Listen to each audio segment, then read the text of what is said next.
त्राईमाम देवा वाचवा, या तारकासुरापासून आम्हाला वाचवा.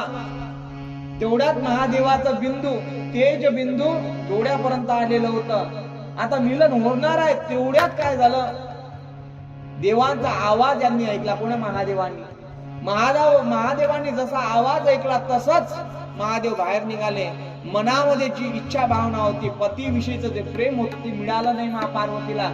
कृष्ट झाली, राग आला तिच्यामध्ये, क्रोधाची भावना उत्पन्न झाली आणि तिनं बाहेर येऊन विचार आचार न करता सर्व देवदेवतांना श्राप दिला.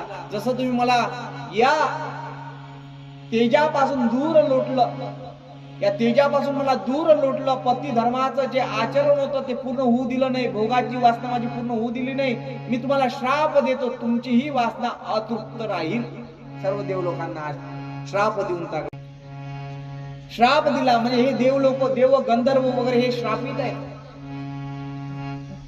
असं होत असताना मायबाप आपल्या लक्षात येईल. मग नंतर मा पार्वती जेव्हा श्राप देत होती तेव्हा शिवजी हसायला लागले. ते तेज बिंदू ते जमिनीवर पडलं, जमिनीच्या मार्गाने ते नदीमध्ये पडलं. तेच तेजबिंदू त्याचे 6 विभाग पडले. तेच तेजबिंदू 6 बिंदूतून त्या नक्षत्र कृतिका ज्या होत्या त्यांनी ते स्वीकारलं.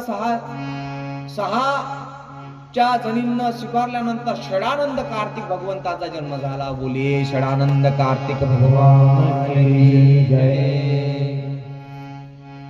कार्तिक भगवंताचा जन्म होत असताना मायबाप आपल्या लक्षात येईल, कार्तिक भगवंत हा स्वतः षडानंद कार्तिकी आहे आणि हा तारकासुराचा वध करण्याकरिता झालेला जन्म आहे. तारकासुर हा दैत्य आहे आणि याला वर मिळालेला होता की मला शिवपुत्राच्या हातनच मरण द्यायचं आहे. तेव्हा शिव आणि पार्वती विवाहाच्या नंतर जी प्रक्रिया झाली त्यांच्यामध्ये ती साक्षात षडानंद कार्तिकाची आहे.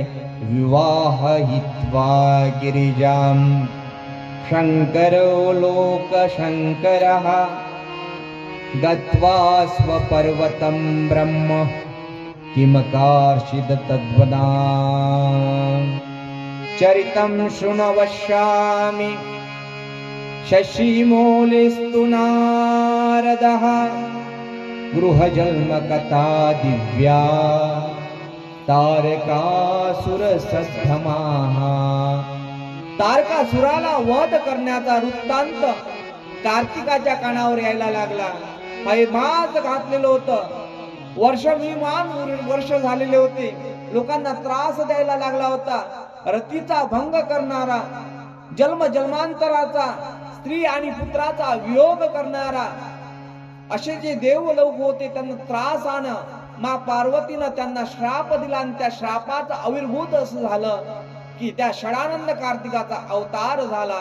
त्या कृतिकांनी जे नक्षत्र आहे 6 जणी आहेत, 6 जणांपासून तो निर्मिती झाला म्हणून त्याला षडानंद कार्तिक असं नाव देण्यात आलं. आता हा कार्तिक लहानाचा मोठा होत गेला. मायबाप कुमार कार्तिक असं त्याचं नाव आहे. त्याला 6 मुख आहेत, 6 मुख, 6 तोंडाचा तो. आणि हर्षानुवर्ष ज्याप्रमाणे आपली आई आपल्या मुलाचा लाड करते तसा सांभाळ त्या कृतिका करायला लागल्या. नंतर विष्णू स्वतः शंकराकडे जातात आणि विनंती करायला लागतात, हे महादेव, हा तारकासुर सर्व ऋषी मुनींना त्रास देतोय, याच्यापासून आम्हाला वाचवा. याला वर असा आहे की शिवपुत्रापासून याचा मृत्यू लिहिलेला आहे, म्हणून तुमच्या मुलाला स्वतः आमच्यासोबत युद्धाकरिता पाठवा. म्हणून मा पार्वती आपल्या स्वतःच्या 6 वर्षाच्या मुलाला पाठवण्यासाठी नकार देते. पोटाचा गोळा आहे ना, नकार देते की माझ्या मुलाला मी पाठवणार नाही. म्हणून हे असं होत असताना तुमच्या लक्षात येईल मायबाप, महादेव म्हणतात जगाच्या कल्याणाकरिता याचा जन्म झालेला आहे, देवाचा उद्धार करण्याकरिता याचा जन्म झालेला आहे. म्हणून हे पार्वती याच्या युद्धामध्ये, याच्या इष्ट भावनेमध्ये अडथळा करू नको, पाठव लवकर, पाठव लवकर, पाठव. इकडे युद्धासाठी मा कार्तिके याचा रथ सजवल्या जातो, विष्णू भगवंत याचा रथ सजवतात, ब्रह्मदेव त्याला गुंफण करतात. इंद्रदेव विविध अस्त्र शस्त्र देतात.